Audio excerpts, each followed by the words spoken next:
Hello everyone and welcome to Games, Comics and Crafts.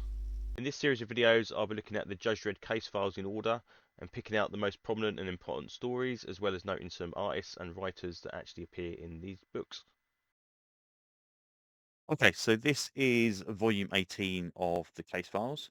Since I've been buying the case files, when I saw this cover, I knew this was one I really wanted. I remember Mechanismo, uh, and I was looking forward to reading it again because I think at the point in time I was buying the magazine on and off, so I don't think I ever got to read the entire thing in all the way through.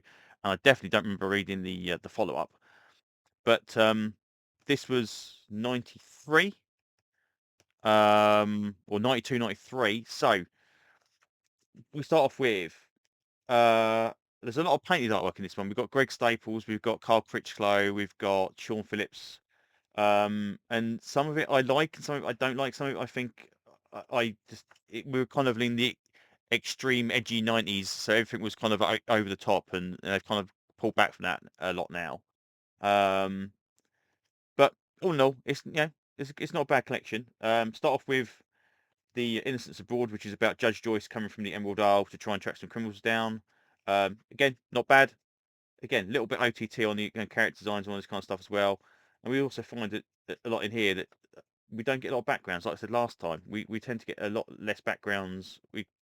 And like color washes rather than backgrounds. Again, not a bad story.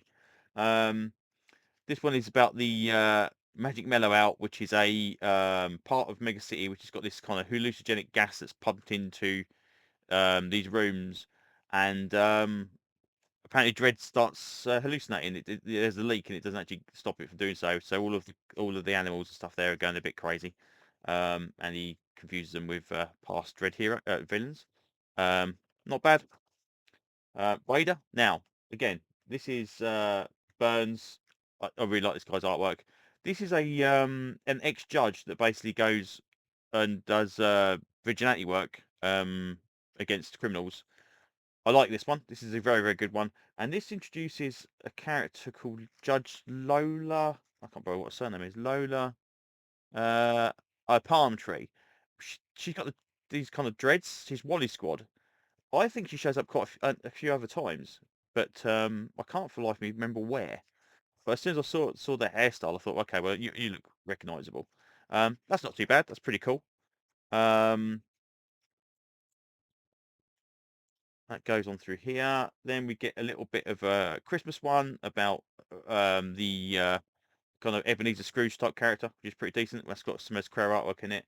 Um, the Kind of Dead, which is about a guy who dies during Necropolis, but kind of like survives as a zombie effectively.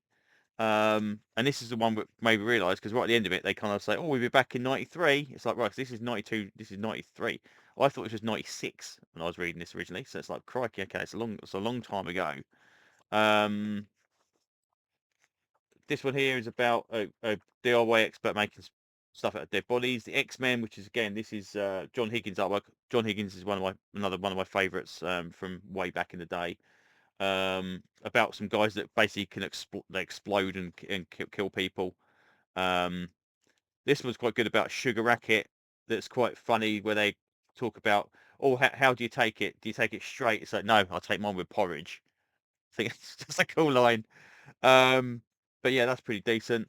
Um, Return of PJ Maybe in PJ and the Mock Choc Factory. Not the last time we see PJ Maybe. That's pretty cool. Um, a bit of Brett Aaron's artwork, but seems to be very flat. I don't remember him being this kind of flat. And Brett Aaron's always remember being very, very dark, with kind of lots of kind of dark blacks in his artwork. This one seems to be a lot flat, but okay, that's not too bad. That's pretty cool.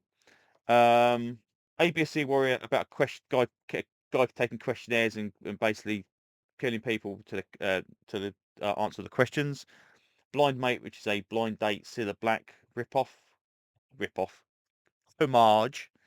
Um, and Welcome Guest, and this is an interesting one. This is about a judge that basically kills two other judges when she's raided by the SJS, and they kind of question her, and they write her off, and basically Dredd stands up to her and say, well, where the hell was everyone? She was out there when the Necropolis was going.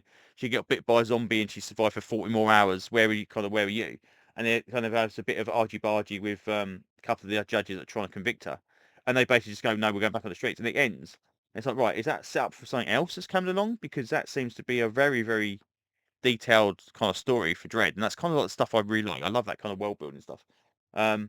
Barfur is about a kind of werewolfy thing in a zoo that is eating people. Greener is about a spitting contest where a guy gobs off the top of a building and causes a massive pile up in traffic. Call us Dredd there. Happy Birthday, Judge Dredd. This is the Carl Critchlow stuff. This I like. This is painted, but I mean, look at that detail in that background. This is nice stuff. That's basically just Dredd getting a birthday present on his birthday from Hershey.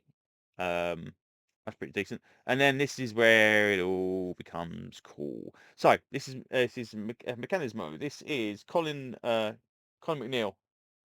It's number one. This is really nice artwork, and it's kind of painted, but it's it's nice painted. There's backgrounds and stuff as well. I remember this being really, really cool. So this is the introduction of the Robo Judges in here, and basically we get this loads of these really nice shots from this full page stuff. This is just it's just beautiful, beautiful stuff. And this is what made me think when I was kind of like, oh, this can't be very long ago, because we're still seeing stories about the Robo Judges like now. And I thought, okay, it can't be that long. It's like, this is 93, 92, 93. So we're talking, 30, 32, 33 years ago. And these are still, this is what I think makes this kind of, again, a kind of like an anchor point in the storyline. This is the first introduction of the Mechanismo units, and they're still here.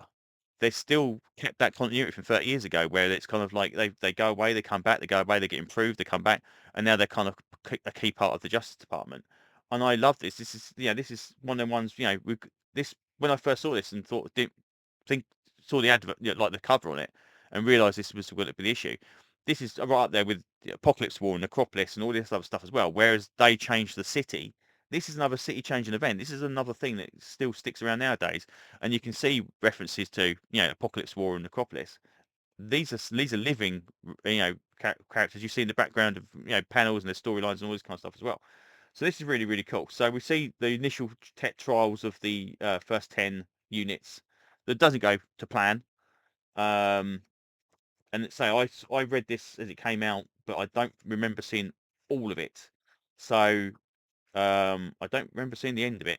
Christmas Carol obviously must have run concurrently with the one in 2000 AD, which is about Dredd being haunted by Rico, um, which is again nice artwork, very, very cool. One about some bikers, which isn't too bad. Again, artwork, very, very cool. And it's quite weird because magazine when it first came out was the extreme version. We had the kind of the hard heavy metal Dredd kind of style stuff, and the magazine issues in this one are the more standardized kind of style strips rather than the actual 2000 AD. So it's quite nice to see these kind of long stories. We do get this Hickleton part, which again is a little bit OTT, but Hickleton was good for that. About a guy who's killed and he kind of comes back inhabiting these kind of buzzsaw thingies. And I mean, the shark dude, I mean, that's just awesome.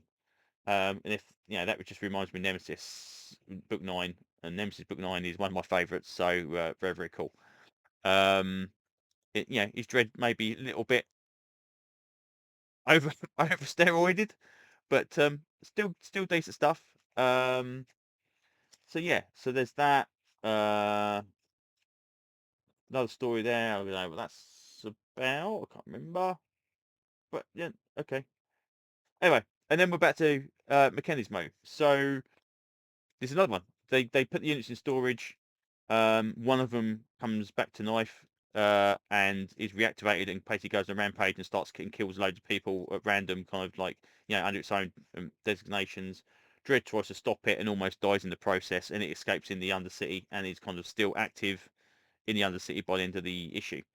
Now, even though we have got in the first Mechanismo's story, we've got like, taglines like the future of law enforcement.